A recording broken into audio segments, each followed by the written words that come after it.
اصلی چطوری؟ اصلی در خدمت شما با یه فیلم سوپر غمگین تستی. اینجا تست میکنن همو میخوام بدن، بعد اون آقا نمیکنه، بعد قبول اصلا یک کاتشری بیا ببین لذت ببر. این مورد واقعا اوکازیونه. اینجا آشپزخونه‌شه، اینجا حال و پذیراییشه، اینجا همون دو تا اتاق خوابشه. فقط جسارتا که تخلیه میکنن؟ تقریبا یه 10-11 روز دیگه تخلیه. فقط جسارتا شما مجردیه با خانواده زندگی می‌کنی. باهاتون صحبت کرده بودم که من دانشجوام. اینجوری پرسیدم، می‌خواستم اینو به استابمت چی بگم. آخه بابا این داره میگه مجردی یا با خانواده زندگی، دانشجو چه ربطی داره؟ مگه هر کی دانشجو باشه حتما مجرده؟ چه کاتشری آخه؟ با این حجم از کاتشر بازی کردن انتظار داری تو قطعه هنرمندان خاک تو کنن؟ زارت فقط یه چیزی، من پولی واسه کمیسیون ندارم یعنی چی؟ میخواد بده. یعنی اینکه کل پولم همین 300 تومنه. خب چیکار کنیم الان؟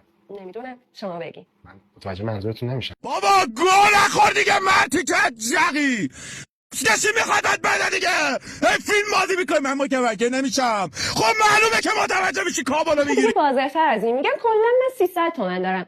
شما نمیشه باهاشون صحبت کنین؟ بکنش شما کمیسیونتون رو بردارین. حالا این 300 تومن من شک دارم. بکنش ای وای، پس الان چیکار کنی؟ نمیدونم والا، نکنه شما انتظار دارین کمیسیون ازتون نگیری. بکنش خرنشو بکنش. خب دیگه راه دیگه ای نداره؟ چرا این مثلا؟ کنش جون مادرت بکنش. چرا اینجوری میکنی؟ میشه یه جور دیگه حساب کنین؟ چیو دیگه چونه منو دیگه چون دارن کاسکت.